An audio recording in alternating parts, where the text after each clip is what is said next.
Honored to have Whitney Webb here.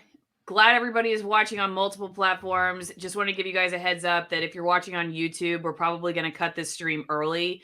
So the ROKFIN and Rumble links are in the description. Please check them out. For whatever reason, Whitney, I feel like you're living on the internet talking about your book. And maybe, like we were saying before, it's because it's about intelligence and blackmail and the U.S. government. And God, I hate saying this guy's name because I feel like the AI goes, nah, you know, and they're going to do something. But I'm going to say it, Epstein, because for whatever reason right now, YouTube doesn't seem to care about Epstein. They just care about COVID. What do you make of that? That for some reason you can, right now, you're talking about Epstein on all these channels because your book, volume 2, just came out. So people can go get it, One Nation Under Blackmail. Well, it's on pre-order. Sorry. It's not quite out yet. Okay. Okay, well, everybody can pre-order it. But yeah, why do you think right now you can talk about this and you can't talk about like COVID stuff? What's up with that? Okay, so I think, you know, they're more concerned about managing perspectives about certain stuff. And I think after the Ghislaine Maxwell trial and verdict that they're hoping to just memory hole it and have people not talk about it anymore, because what else is there to talk about from their perspective, right? Because, you know, mainstream media doesn't get into any sort of intelligence ties at all, even though, you know, the fact that there was an intelligence link is really a matter of record at this point, but it was never explored in depth by the mainstream media. I would argue that after Epstein died in 2019, you have Ghislaine Maxwell arrested like several months later because people were losing trust in the justice system because nothing happened to Ghislaine Maxwell, and people were demanding stuff about like demanding something happen. And so I think that was, so, you know, this has sort of been an effort to be like, see, your justice system does work, because the narrative is Jeffrey Epstein was the only naughty billionaire in the world. He has been caught and he did what he did, and now he's gone and everything's fine. And okay, you're upset about Maxwell. Well, Maxwell is going to trial and we'll have justice done. And then, you know, after there's not a lot of media attention on her trial at all, and there's like the Amber Heard Johnny Depp thing gets, you know, full coverage, and not so much the Ghislaine Maxwell one. Now she's moved to like country club prison. I think they're just hoping to memory hole it, because all the other co-conspirators, nothing's going to happen to them. They went after Ghislaine Maxwell for stuff in the 90s, and the so-called sweetheart deal where co-conspirators can't be prosecuted is still in force for all the other people that potentially could face trials in another situation. So I think they're just hoping to memory hole it. And I'm trying to prevent that. So. Yeah, but wouldn't that then make the argument, though, that they wouldn't want you to talk about it if they're trying to memory hole it? I'm curious. I don't think it's a priority. You know what I mean? Like, I think if you're looking at this from like okay, so you want to use AI, because this is mainly how they do it these days, to manage online discourse in the public commons online. The stuff that they've been most focused on is COVID and Ukraine and stuff like that, or stuff coming up to the midterms. So there's like very specific narratives, I think, that they're more focused on at this time. And really, you know, I think they're hoping that Epstein ran its course and they're not really following it. Okay. So you think maybe just censoring it at this point doesn't pay like censoring the other stuff pays? I don't think so, because I think a lot of people know there was weird stuff up with Jeffrey Epstein. I think at this point they just prefer to not talk about it and not report on it and not bring attention to it anymore. Epstein's kind of bipartisan, so it brings too many people together. Yeah, maybe. But I will say that, as you know, the Epstein Trump and Epstein Clinton stuff, the Epstein Clinton relationship is far more damning than the Epstein Trump one. But they're both significant.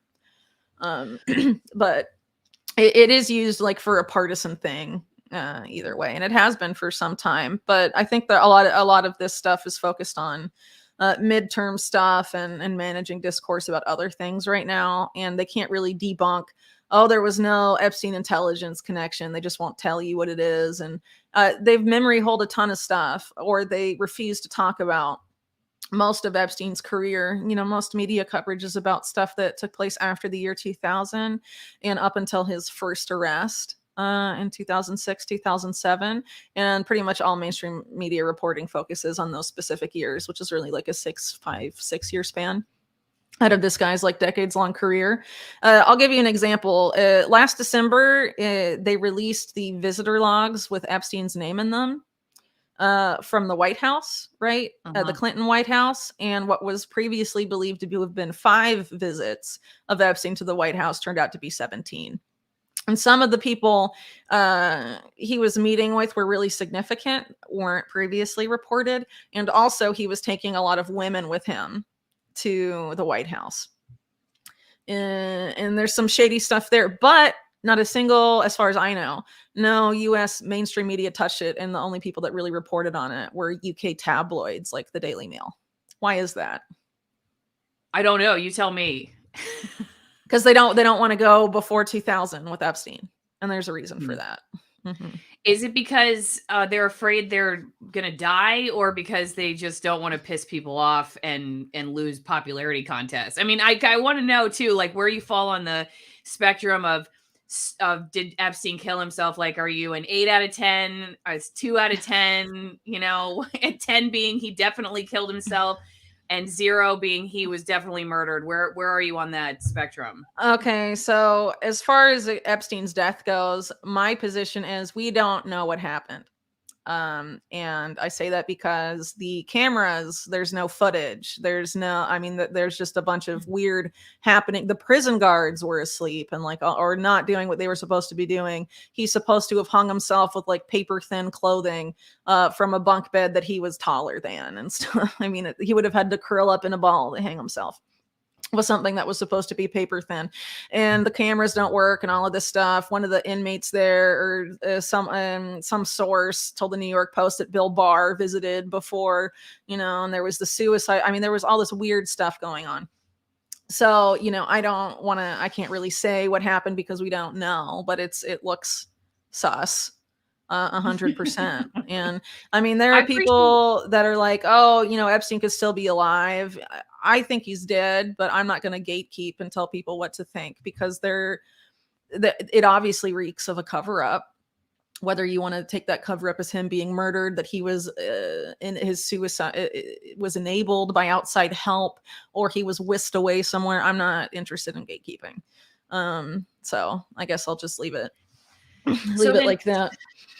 So, okay. So yeah, I'm curious, when you were saying like there's certain people who just don't want to touch the topic, what do you think the reason is? Because I do talk to a lot of people about the media, since my background is TV news, and often the perception is that it's just about money. And I, you know, I don't know hardly any, if even one actual reporter who says, oh yeah, I mean, I just need the money. You know, I mean, most of them are like public servants, you know, they think that they're doing I did, you know, before I woke up. It's just like, you're thinking I'm doing the right thing and I'm doing this for the public good, but I was totally ignorant of what was going on around me.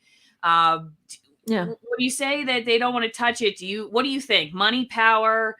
And then or is it they're genuinely afraid? Like they're genuinely afraid, you know, I just don't want to touch this because I don't want to deal with the actual physical repercussions of like life and death. Okay, so I don't have, you know, I'm not really close to many people or really any people in mainstream media, so I don't really know what's going like on in their heads. Mainstream media or just people in general. I'm just I do live in Chile, so I don't see a lot of Americans, I guess, but I think if I had to guess, I would probably say it has to do with job security. I mean, look at, you know, COVID and everything that happened as a part of that, and why, you know, a lot of people ask, why didn't more people in the medical establishment speak up or something like that? And in a lot of cases, from what people have said, it's about job security. They don't want to lose their, you know, their income. They're the same reason people that didn't want to comply with some vaccine mandates ended up complying to keep their jobs and stuff, you know. And I think that might be what it comes down to at the end of the day. Because, you know, I think when it comes to decisions to cover up, a lot of that comes from higher up in media organizations, the editorial board, and sometimes the owners of, you know, the media sort of imposing their will on certain outlets and things like that, saying how far you can go and stuff like that. I mean, that's what I would assume. But again, I don't have the inside track. I mean, maybe there's some people that are paid off, but I think it's, and obviously, you know, there's a history of intelligence cultivating assets in mainstream media. So I'm sure there's plenty of those. But I think overall it's sort of just a job security thing. They're told no, and they're like, oh, that sucks, but I'm not going to quit over it. Type thing. There was that one lady, I can't remember her name, but she was on ABC or something, and she said she had the story a couple years ago, and her editors turned it down and said, no, you can't cover it, before his arrest, and it blew up. Yeah, so, and she was sort of caught on a hot mic, like complaining about it and stuff, but she's still there working for the same place. She was told no, and maybe it stung, but she, wanted to keep her job. Yeah, wasn't willing to quit over it. Well, how are you still alive? Well, I only deal with open source intelligence, so I don't go about trying to cultivate like sources in intelligence or like highly placed anonymous sources and all of that stuff, or whistleblowers, or do something like Julian Assange did and publish classified material. I somehow get my hands on. I don't deal with that stuff. I deal with stuff that is available in the public domain, and I cite my sources as hyperlinks and articles I publish online. In the book, obviously it's a little different. It's in the form of endnotes and stuff. But I cite what's there because there really is plenty in the public domain to make a whole lot of sense out of what's going on.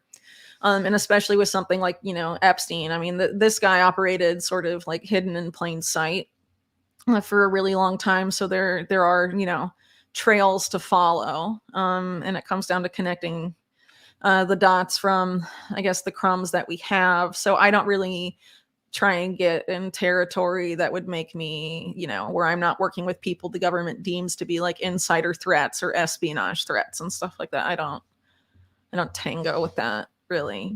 Why do you think, like you said, once you start looking for this stuff, some of it's really not that hard to find. Yet at the same time, the vast majority of us are totally ignorant of the stuff that you're talking about. Why do you think that is? Why do you think the material is in some cases so easy to access, and yet so many of us still consider it crazy talk, tinfoil hat conspiracy when people like you say what you know? Okay, well, so in the context of the book, it's history, but if you think about, I don't know, public school history as it's taught in the US, I went to public school in the US, so I have an idea more or less of what that involves. There's basically very minimal focus on the 20th century.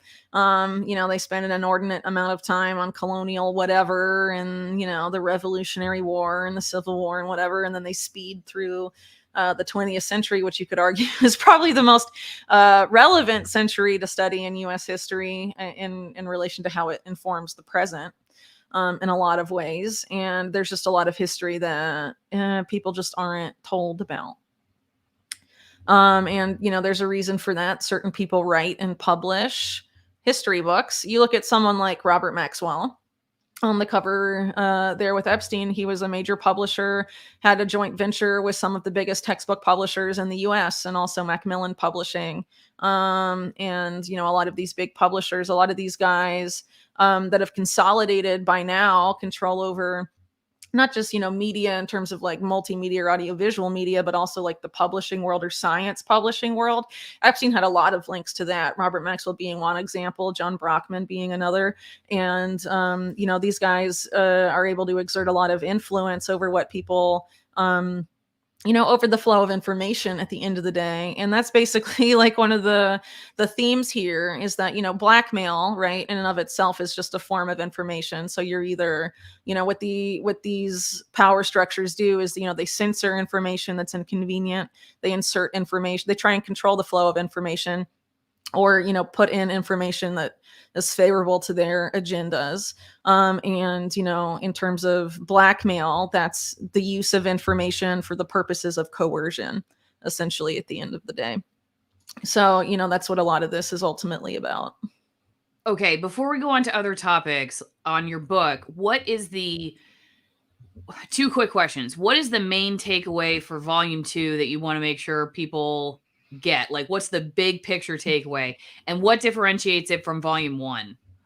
Okay, so volume 1 is the Epstein network before Epstein. And then volume 2 is where Epstein fits in the context of the network and power structure basically fleshed out in volume 1, if that makes sense. That's sort of like the short version. So most of the Epstein focus material is in volume 2.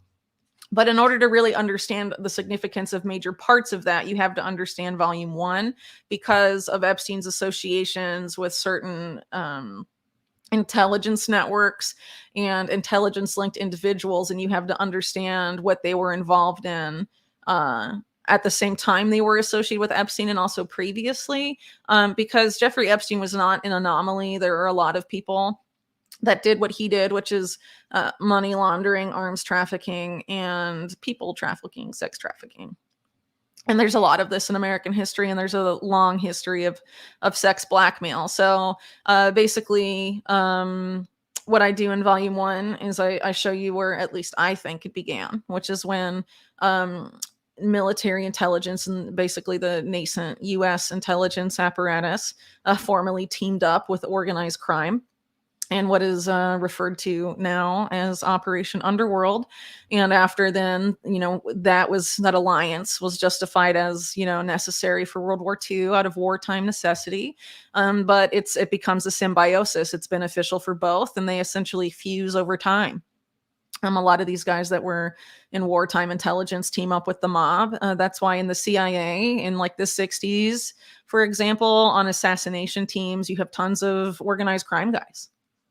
As an example. So what I'm trying to show is that there's continuity between that stuff and what all the way through when Epstein gets involved with these guys in the 1980s or so, arguably earlier in the 70s, and how this informs things today, because there's a reason he was able to operate with impunity for so long, right? There's a reason that nothing happened to him for as long as it did, why he was protected the first time he was arrested for sex trafficking related offenses, and things like that. He had a support system, a certain power structure that benefited from his activities, and that structure existed before Epstein, and it continues to exist after he's gone.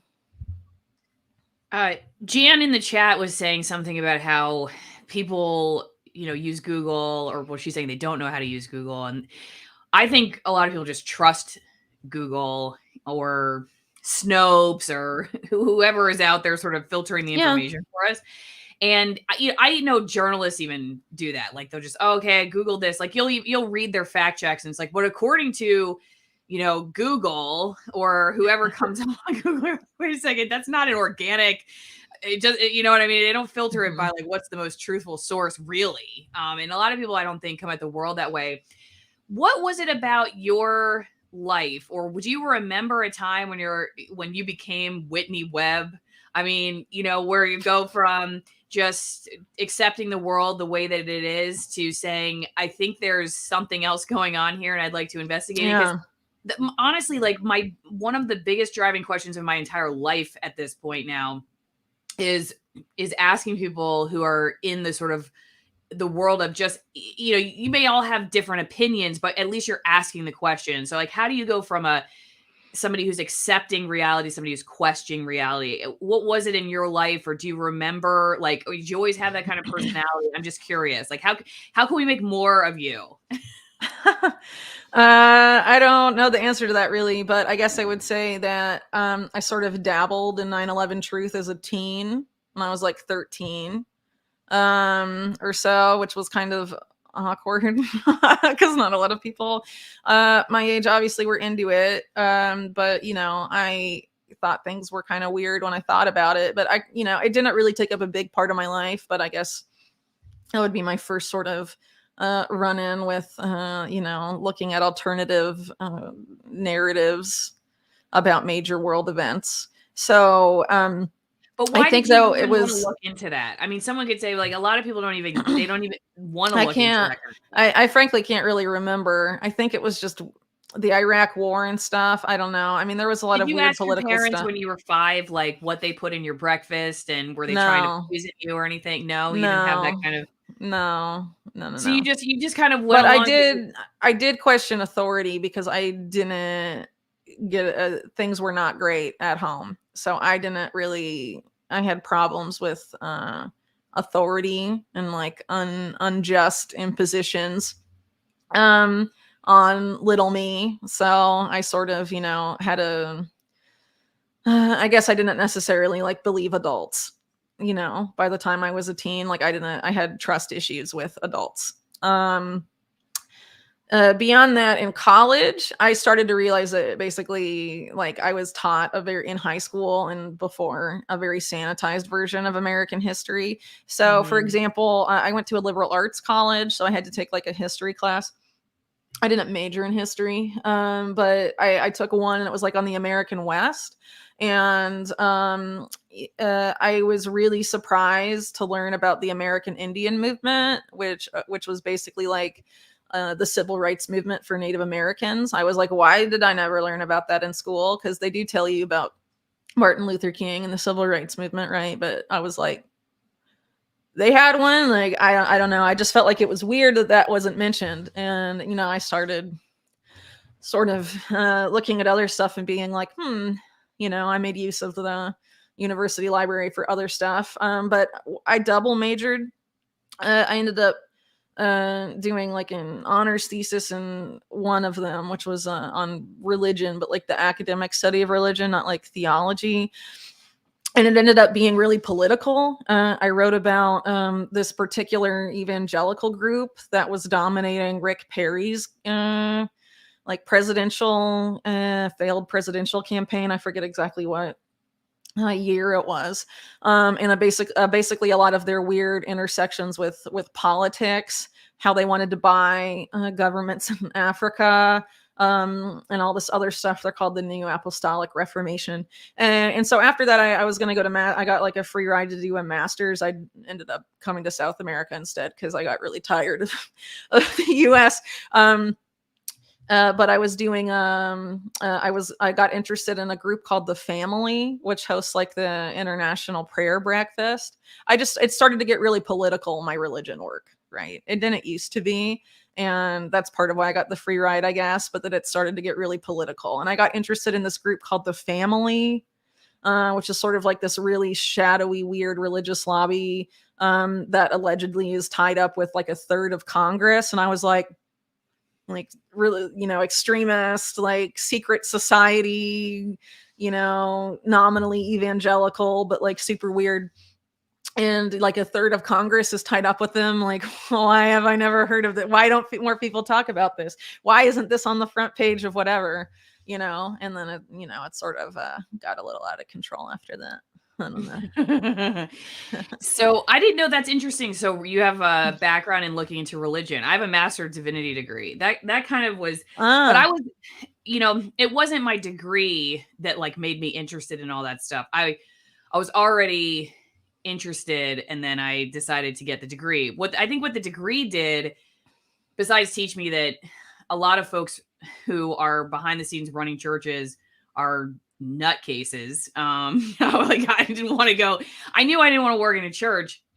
I mean, it's not to hate on churches or anything, but as you were saying, I mean, they're political in a lot of ways. They're like political organizations, just like anything else. I mean, there's just a bunch of people with issues, like psychological issues, who are like working stuff out, but they argue over these very high level ideas. So it's like, you know, it's one thing if you put a bunch of broken people together arguing over like their favorite wine, like at AllisonWinePromo.com. I should just throw my sponsor out there. You know, that's one thing, but it's another thing when they're arguing over all the stuff of God and do you dip the bread or do you not dip the bread? Do you use the little plastic thing? And you would be amazed at how many people will just quit over that conversation. So I had to sit in these classes. I wanted to go into psychology, but I wanted to study how like the greatest thinkers of all time had discussed life and death and metaphysics and all that stuff.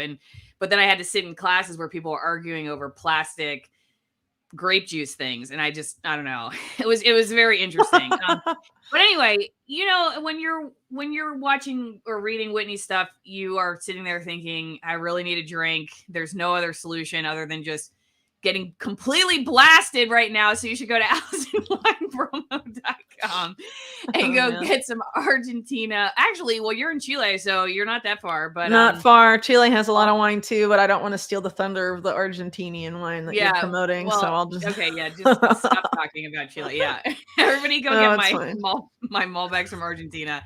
They're high altitude. You get 50% off the wine itself and 50% off shipping.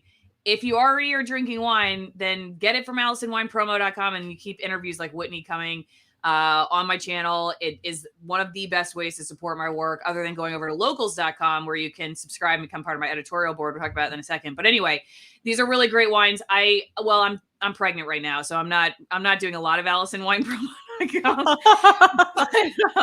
But that's another great reason why you should do AllisonWinePromo.com, because I will join you in about a month or so. And if, however, you are a coffee drinker, you really want to wake up, you want to become more like Whitney, you just want to have a little bit more edge about you, then caffeine's a great way to do. Here I am, like, just promoting poison. Just drink, or, wake up with some caffeine. Anyway, there's a limited black edition, which is very good. There's also a Katura tea if you're into tea. I'm going to start making kombucha with this. It's a lot like black tea. You can hot brew it, cold brew it. I cold brew mine 24 hours, add a little bit of lemon to it. Low caffeine, high antioxidants. So go check out twinninjacoffee.com/Allison. They're all organic coffees as well. Okay, so so I want to go over to my locals page, because you're very popular over there. So there's a lot of questions that came in for you, and I'm already noticing we have limited time. I think most of these I can do on YouTube. Maybe we'll be able to do the whole thing on YouTube. I don't know. But let's start with this one. What exactly are they doing? And with each of these, could you define they for me? Because that's always like a difficult thing for me. Like, when we say they want, or they're trying, they like, who's they? But what exactly are they doing with the information they obtain about people by spying on their own citizens? This data could probably be used to solve murder cases, find missing persons, prevent school shootings, take down criminal networks. So if they do not use it to stop organized crime, what are they using it for instead? Okay. Great question. Okay, so they don't use it to stop organized crime because they are organized crime. And who's they? They are the people that are basically the offshoots of intelligence and organized crime getting together in World War II through the years. So the way I sort of trail it in volume 1, I sort of start with that. But then, I get into stuff like different OSS veterans and the networks they made together through associations with organized crime, with a focus on Ted Shackley's private CIA, an offshoot of which later becomes, the Enterprise, as it was referred to, which is the group that's basically at the heart of Iran-Contra with Oliver North and stuff like that. I open volume 1 with a quote from a CIA whistleblower who was, testified during the Iran-Contra hearings and stuff. And he described the Enterprise as, they're intelligence guys, they're politicians of both parties. They're mercenaries, they're opportunists, they're bankers, they're CEOs. And it's basically this transnational network that, they run an enterprise. That's why they call themselves the Enterprise. It's a business. And it's a business that makes them very rich, but it involves a lot of illegal activity and a lot of looting of the American and global public. So this particular group, the Enterprise and Iran-Contra, they used the Promise software, which was part of the Promise software scandal, I guess, was stolen software. And a lot of the people involved in Iran-Contra also involved in that, not surprisingly. It was used to develop a database of domestic dissidents. Because this is all about the Contra stuff. So they wanted basically a list of people, if they decided to militarily, illegally, basically do the Iraq war, several decades later, intervene militarily in Nicaragua to install the government they wanted, because the Contra support stuff wasn't enough to get rid of the Sandinistas. They had a list of American dissidents who they would want to round up in the event of what they said was a threat to continuity of government. People might rise up and oppose the existing power structure. So that database was called Main Core. Main Core still exists today. It was in use after 9/11. People saw it running on computers in the White House. The last mainstream media report on it was in 2008. And I think at that point it had 6 million Americans on the list.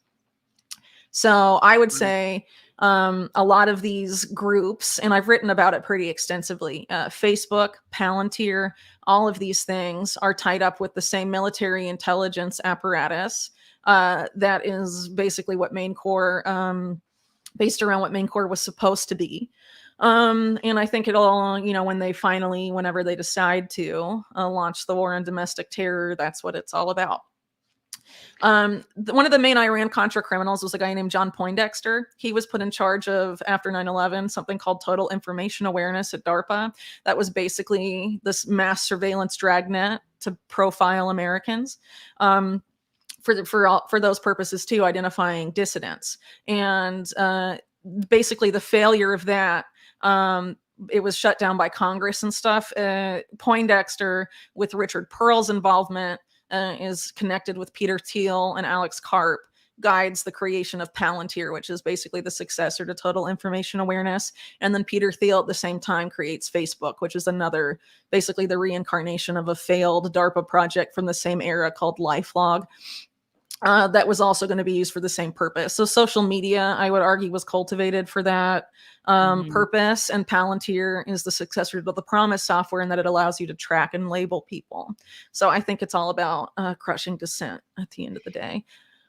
Do you think, on that note, when it comes to like, or social media being used to also just accumulate data and see what the plebes are saying, what is the role of censorship in all of that, or the community guidelines, if in fact it is sort of pushing towards more surveillance, or like more dangerous, we need to surveil you, or more war on terror, the domestic version, all that stuff? What is the role of censorship? Is it to infuriate certain kinds of people, certain types, political thinking or whatever, so that they react to it? So then the government has to say, see, this is why we have to babysit you. Like what's the, because I just got suspended again and then they let me back in. It's all very weird. And I don't even know, it was a video from 11 months ago or almost 10 months ago. And everybody on YouTube, yeah, thanks, because you probably didn't know that I'm suspended. But why would you know? Because you're watching on YouTube. You wouldn't have known. But anyway, so I don't know. Like, are they trying to just piss me off or my base off? And then my base goes, Allison, we're going to take pitchforks to the White House. And they're like, see, that's why we have to shut these people down. What's the role of that? Okay, so censorship. I actually wrote a pretty censorship-focused piece for Bitcoin Magazine, which you can find pinned to the top of my Twitter profile if you want to read about that and how it specifically relates to the war on domestic terror stuff. But I think one of the things going on is that there's been an effort over the past, I guess, couple decades to have basically on most speech, that particularly political speech, be online, basically sort of in digital corrals, you can think of it. And we instead of protesting in the street, we yell into the abyss of social media, right? And the more people become dependent on social media to interact through speech, that gives them the opportunity to control speech in a way they couldn't before, when more people were interacting via non-digital means, meaning in person. So I think, there's a couple different reasons behind it, but it's, censorship is a complicated issue. But at the end of the day, like I sort of touched on earlier, this is about controlling the flow of information, and that, the elite want to have access to all of it, including all the information about us, like gets sucked up by all these digital platforms. But they don't want us to have access to it necessarily. And they want to mold public opinion as much as they can. And that's by creating, acceptable ranges of discourse, that you're allowed to talk about this, but not that. And you want to be successful on YouTube. You want to be a successful YouTuber. Don't talk about these topics. Talk about this fluff that doesn't pose a threat to the system. Yeah. And stuff like that. They don't have to police you anymore. You do it to yourself. All right, real fast, back over on locals. Again, AllisMorrow.locals.com if you're watching somewhere else. You can be on my editorial board and ask questions ahead of time. It's one of the great benefits of it, because then you ask the questions, and it's not a top-down model. You get to go direct with some of the most censored people on the internet. The basic summary of this question is that as new media pops up, like the evolution of media technologies and trends, assuming the bad guys are on top of this trend, can you recommend anyone investigating, reporting, or even speculating on activities used to manipulate these newer forums? And like even like a Locals, for instance, or a ROKFIN, where we all are going, Rumble, BitChute. Like, are they in the forums, trying to drum up Oh, I'm sure. Yeah. I'm sure. Yeah. Anything digital can be compromised. And it can be controlled and will be used against you, even if the people that are starting it are well-meaning. They'll destroy their competition if they feel it's necessary. I wouldn't really put any sort of thing like that past them. That's why I think it's really important to basically divest as much as you can from social media.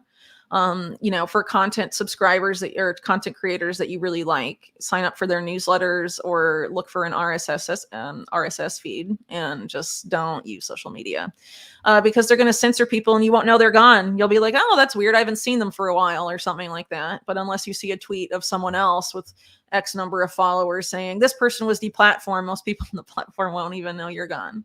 Right. Yeah. Like, no one knew that I got suspended.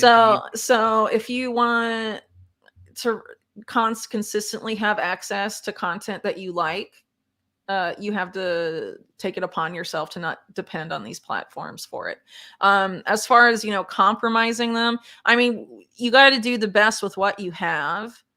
Like, I don't have Facebook, but I still have a Twitter because somehow magically they haven't deleted it. But I don't tweet that often. Maybe that's why. I have a Telegram and that stuff. It's just to get people to read my stuff. I don't like being on this stuff. Like, I honestly just rather garden and stuff and occasionally write stuff and that is interesting to me and put it online. But I don't really like being glued to the screen personally, but I've done it because I've sort of felt compelled to, just because of the state of the world and whatever. And unfortunately, there's not too much original stuff that goes on in independent media these days. I mean, there are some people, but the kind of stuff I do, which is really like detailed in-depth stuff, there's not a lot of that. So I sort of felt pressure for a long time to produce as much as I can, but sorry. So I sort of got off track from the question. So I don't know anything really about locals or like, these other ones that you mentioned. I don't really trust Rumble personally because as far as I understand it, they're backed by Peter Thiel, and Peter Thiel is like, I mean, Palantir is the most obvious and most Orwellian CIA front company of the last 20 years. So I don't trust anything he puts his money behind. He's all in Palantir's data mining software. So it just milks whatever. And he's basically helped more than any other person in the private sector build the panopticon for the war of domestic terror. So I don't trust that guy at all. Or any journalist or any platform he funds, I'm like sussed out by immediately. I just went over to Rumble to check how many people are watching. No, how many okay. So I mean, use it if you want. I'm just saying how I feel about it. Like, I just there's certain funders I don't trust. Any of them? Would you trust any of them? Because I would billionaires. Trust none of them. No, yeah, I don't trust billionaires. As a rule, I think more people should do that. Like, don't trust Bill Gates to tell you what's good for your health or good for the environment or stuff like that. I think that's a fair way to go. But one thing I will say for people, investigative reporters that cover sort of this stuff, the only person I've really seen doing it recently is Alan McLeod at where I used to work, Mint Press News. And he's been doing a lot of good stuff about how intelligence agencies are involved, or former intelligence agents or former CIA or former FBI and stuff like that are dominating content moderation at Twitter and Facebook and most social media companies right now.